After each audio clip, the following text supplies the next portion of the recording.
Good evening and welcome to CB8 Speaks. I'm Monica McKane-Sanchez, a public member of Community Board 8. Now tonight we have as our guest Congresswoman Carolyn Maloney. Congresswoman Maloney has represented New York's 14th Congressional District for 19 years, and it covers Manhattan's East Side, Roosevelt Island, Astoria, Queens, and other parts, Sunnyside, Queens, many areas. You can see on the map she has offices in Queens and in Manhattan designated by red stars, and also it's an interactive map. You can mouse over the blue pins that will show you things that she's involved in directly in improving her district.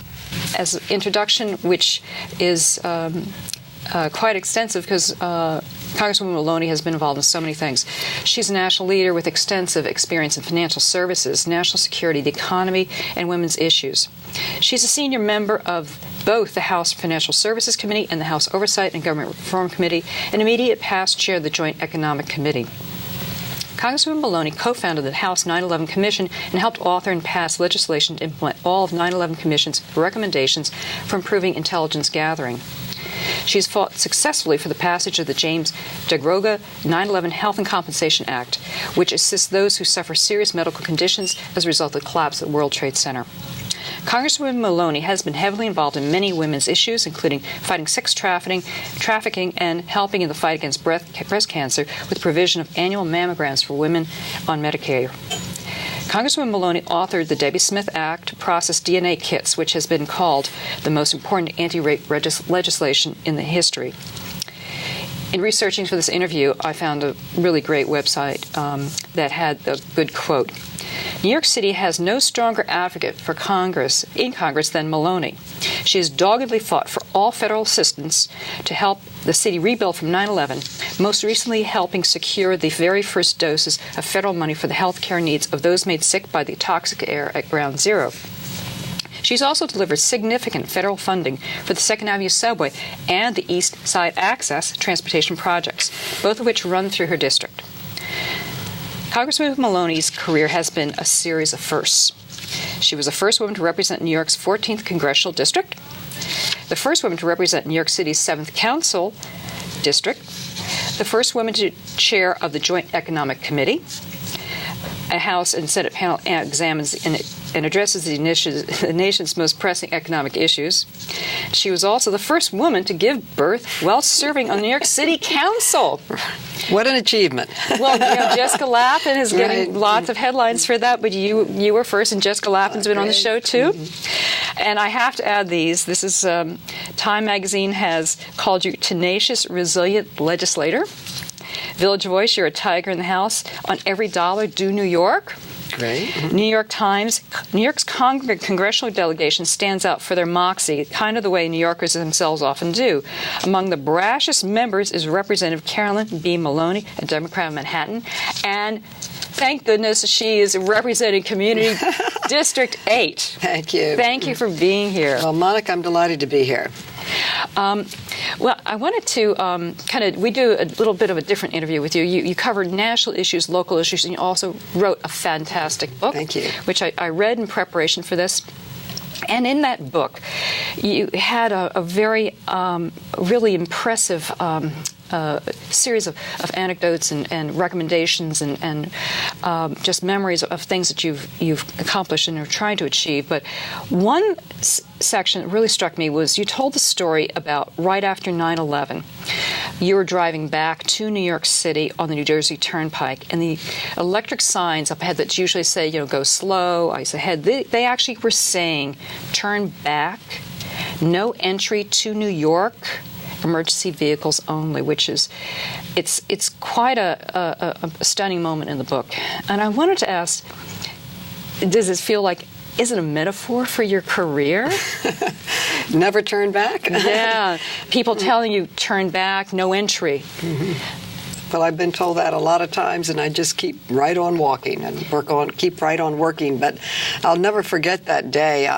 I was in my office and saw the second plane go into the towers, and I knew I knew that it was terrorism when you saw that happen. And I could see the Pentagon from my window, and the press was saying, "Oh, we think that a helicopter crashed," and you could look out the window and see massive flames. So you knew it was much more than a helicopter, that it was something far more serious. And I told my staff, let's leave. Even before they told us to evacuate, I had an amendment before the Financial Services Committee, and I called the chairman. I said, I'm not coming. I think we should evacuate. And we got out and got in a car and just started driving towards New York. And, of course, you could not reach your family at that time. You did not know what was happening. And we were driving back to New York, and after a while, there were all these signs, turn back, New York in crisis, not admitted.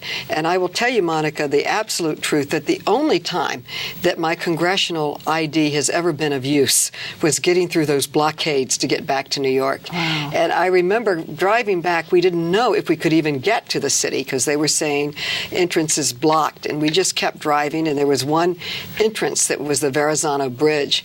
But I'll never forget when you got close enough to see the towers, and that the towers were down, the flames were there. It was like a arrow in your heart. And I came back to the city, and I'll never forget I had this feeling to go to the subway because you felt so devastated, and subways always run, and I wanted to see if the subway was running.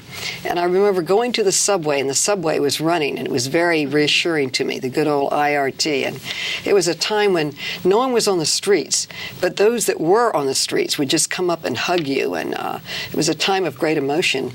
I recall we went down to number 1 Police Plaza, and they had blown up our command central, so they weren't there. They were all down in Police Plaza in a circle, or sitting in a circle around the room, and you had the FBI, the police, everyone, all the administrators, the mayor, everyone there. And I walked in the room and I said, "What can I do?" And they said, "We have no communications at Ground Zero.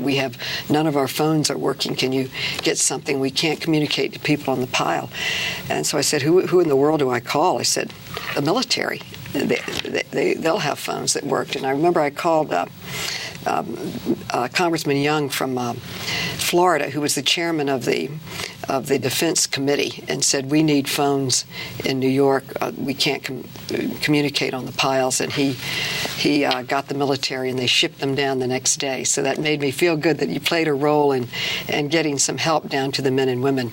But the next day when we went down to the site, I'll never forget, at most sites and disasters, there's always noise, and people are working, and there's what was captured in my memory is how silent it was.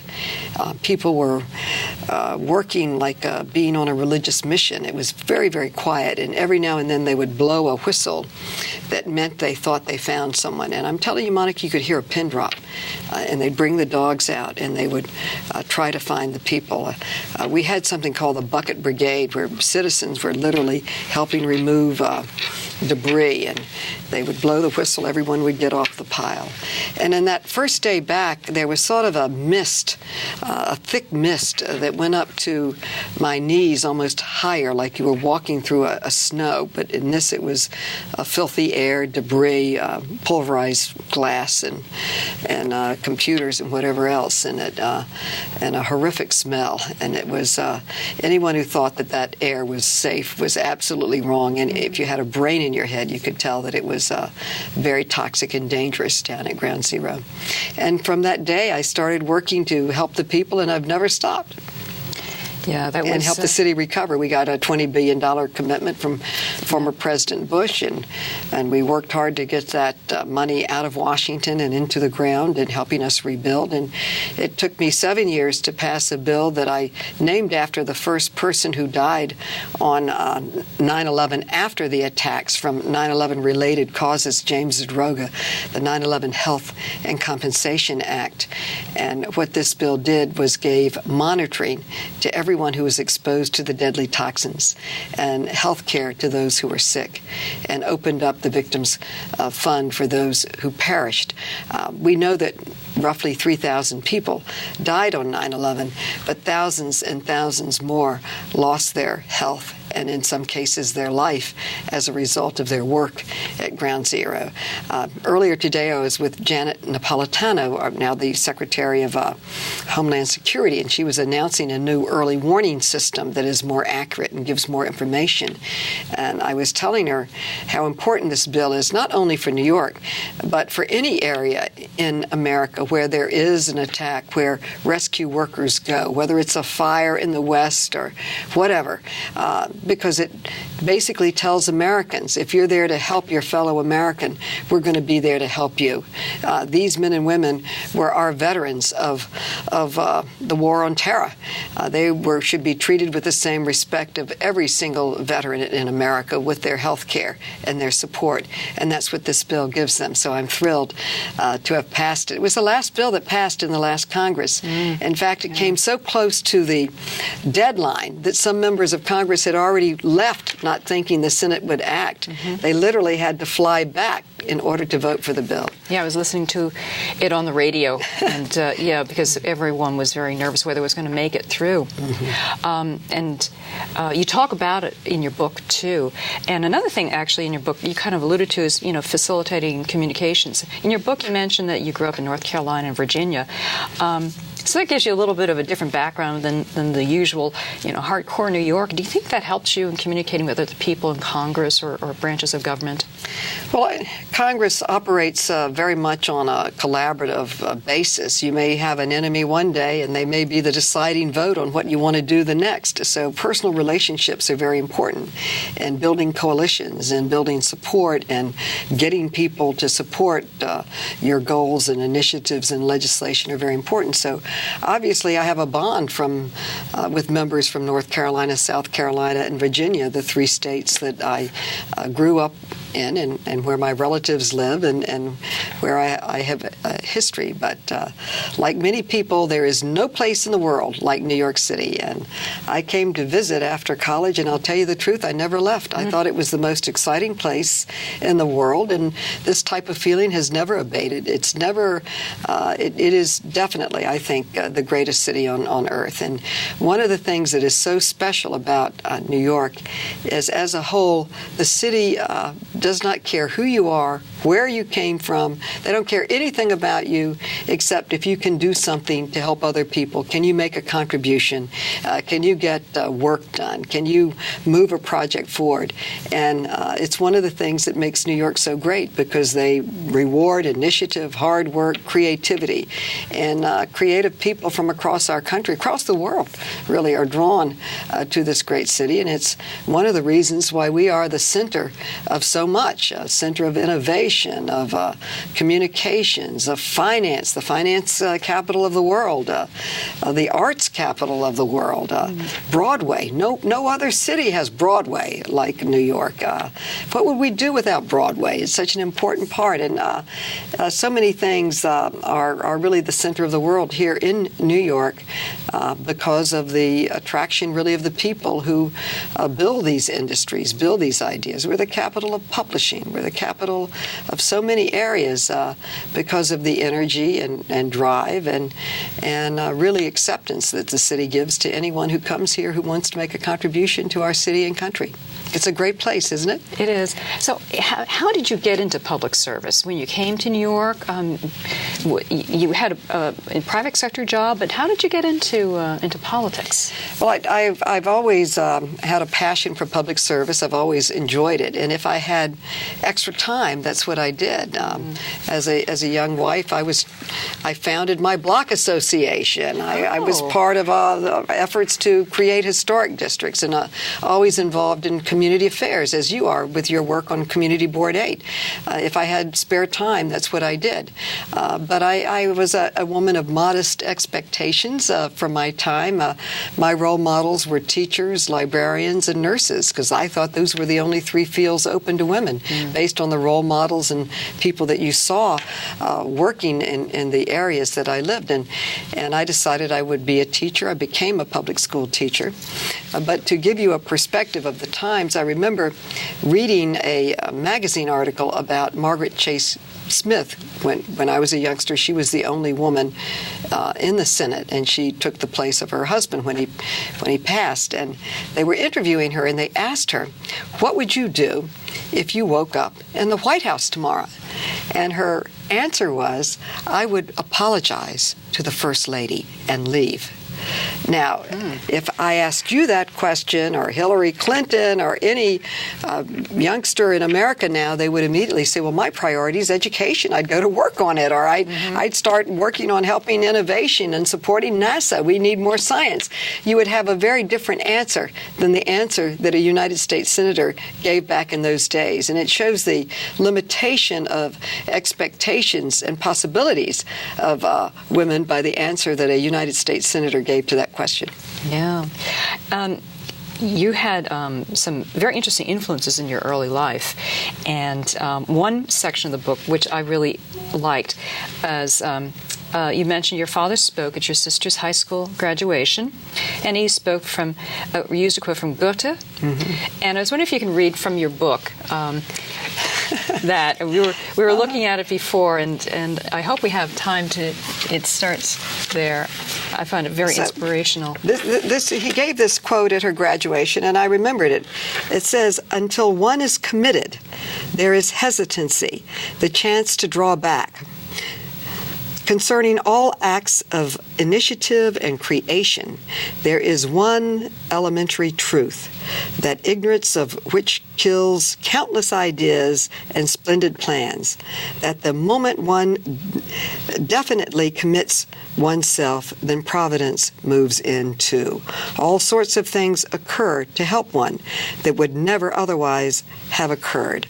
A whole stream of events issue from the decision, raising in one's favor all manner of unforeseen incidents and meetings and material assistance which no man could have dreamed would have come his way." And the quote is, "Whatever you can do or dream to do, begin it. Boldness has genius, power, and magic in it. Begin it now." And in the section of the book, I'm talking about how I decided, I was a member of the city council for 10 years, chaired and literally founded the contracts committee. And on the city council, you were very aware of the power of federal decisions on what you can do on the local level. After many years of former President Reagan and former President Bush, aid to the city of New York had been cut by 77%. It's an undisputed fact. So as a member of the city council, I could see this cutbacks and what they meant to our ability to respond to education, health care, and housing. There's a limit to what a creative mayor and council can do if the dollars are not there. And for meaningful and deep investment in infrastructure and housing, education, health care, you need a federal commitment to really get things done. So I decided I was going to run for Congress to try to turn around this downward spiral of aid to the city of New York. So I announced against Bill Green, who was a 14-year incumbent, who ended up outspending me roughly 5-1. So it was very depressing when I was running against him. Every time I went out, there would be another billboard, or he must have chopped down a forest. He sent out so many mailings, and I had a very limited budget. I think I spent a total of $250,000. No one thought I could win. And I remember feeling very down one day after I was campaigning, and I went into a coffee shop, and there was the quote, right where I was sitting, right on the wall. And it said, "Get out there and begin it." And I just picked myself up and went out there and kept charging. And, of course, I beat the incumbent, and it was called the biggest upset in the nation. Yeah. And now you've beaten him again. You're out there longer than he has, right? You've authored so many significant pieces of legislation. It's so hard to say what's better than the other. I don't know if you want to pick the most recent one. You mentioned Zagoga, and there was actually another one that led to rape kit DNA testing. Which ones did you take most pride in? Well, I've authored and passed roughly 50 pieces of legislation that I literally authored. I mean, I've co-sponsors and work with other people on many things and work with the Democratic leadership. But but there's been numerous bill signings of my bills in the Oval Office or with the presidents, and I would say the one that is freshest right now is the James Zadroga Health and Compensation Act. It is tremendously important to the city of New York, certainly to the lives of our heroes and heroines. It will bring to our great city over $4 billion. It's tremendously important, and I'm very proud of that bill because it's going to help people. And I think it has a broader purpose of sending a message to rescue workers across America that we're not going to leave you on the battlefield. We're not going to forget you. You are our veterans, in this case in the war against terror, and you're going to get the health care and support you deserve. So I think that's a tremendously important bill. My credit card Bill of Rights, to this day, many people tell me it polls better than anything the administration has done, and I worked against tremendous odds to pass that bill. The Pew Foundation came out with a study this year that said this bill alone saved consumers over $10 billion. USA Today said it saved consumers over $5 billion. Any way you look at it, it's significant and tremendously important. And it cracked down on what the Federal Reserve called unfair, deceptive, and anti-competitive practices, such as raising rates anytime, any reason, retroactively on balances, trapping consumers in never-ending debt. I had constituents who came to me that took out a loan for a car. They thought they could handle it with a 9% interest. Then the card company would raise the rate to 30% retroactively on the balance, and they would never even get to the balance because the interest rates were so high. So the bill, not all card companies would do it, but some card companies were abusive, and it was terribly painful and harmful to consumers. The Federal Reserve came out with a rule that was very much similar to my bill, which gave us tremendous strength to get it passed. It was a tremendously important bill. I believe it helps the overall economy and restores the trust of consumers with financial institutions, and definitely helps consumers. Now when you get your bill and they point out how much you owe and it's clearly on it, that's because of the Maloney bill. And that makes me very happy that that has helped people. Because so few women are in Congress, it's always been a priority of mine to focus on women, children, and families. I authored the Debbie Smith bill that would really process the backlog of DNA kits, and each DNA kit represented the life of a woman who'd been raped. The FBI said that each rapist will commit 7 more. They're sick people. So by using this kit to convict a rapist, then you are literally saving the lives of possibly 7 more innocent women. It has been called the most important anti-rape bill ever, and it has saved lives, so I'm very proud of it. I will share with you, there was a East Side rapist when I first came to New York that had really terrorized, and he broke into the home of a woman named Catherine Ham and raped her, and it went to trial, and the police urged her to go to trial on it.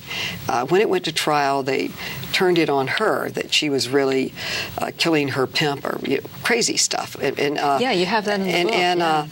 And I tell you, it really, I identified with her. She was a young woman. They had broken into her home. She was trying to seek justice, and they turned it on her. He got off. Years later, because of my bill, they're processing DNA in the New York City Police Department. They get this package from her time. They process it. They find out that her rapist was in fact in jail now. He had proceeded to go out and rape a string of other of women, and if they had convicted him then, it would have protected the lives of others. And she was in the New York Times getting an award from NOW or some organization, and she was talking about how her life had been destroyed. She had no faith in government or relationships, and it was such a devastating experience to her, and that having this conviction brought closure and comfort in her life. And I remember really getting shivers, thinking this would not have happened if I hadn't worked on this bill, and that it had helped other women like Catherine Ham across our country, and prevented other women from rape. My Nazi Nazi War Crimes Disclosure Act opened up all the Nazi files and allowed us to study how these decisions were made. It's been called the most important exposure of materials since the Nuremberg trials, and several books have been written about it. Again, a very important bill. But they're all important, and I certainly wouldn't work on them if I didn't have a passion that said this was important to society, to people, and is something that should be done. I'm also very proud of having brought two of the largest construction projects, not in New York City, not in New York State, but in the entire country, into the district that I'm honored to represent. One is the 2nd Avenue subway. The other is the East Side Queens Connector. And between these two projects, not only do they improve our infrastructure and move us to the 21st century, they are providing roughly 38,000 jobs and bringing over $4 billion in federal funds into the economy of New York. So it's a win-win on all levels and an important investment in modernizing and moving people forward. They estimate that the 2nd Avenue subway on day one will move over 250,000 people.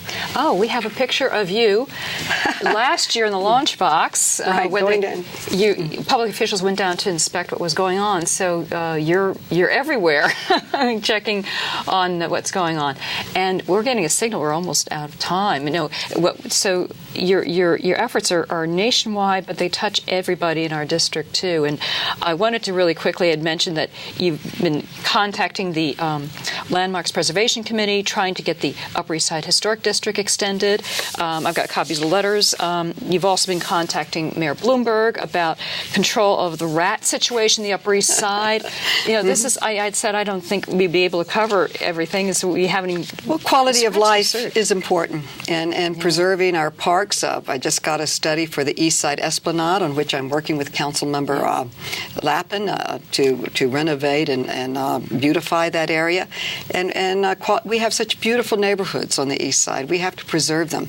And certainly we need to control the rodents. We need to preserve the beauty of our neighborhoods. And I have championed several historic districts around the city and on the district that I'm honored to represent. So everyone should go to your website, because it does, as we saw before, it does have markers for specific issues that you're working on. And we want everyone to know that if you can go to the website, it's on our screen right now, maloney.house.gov. I think there's also carolynmaloney.com.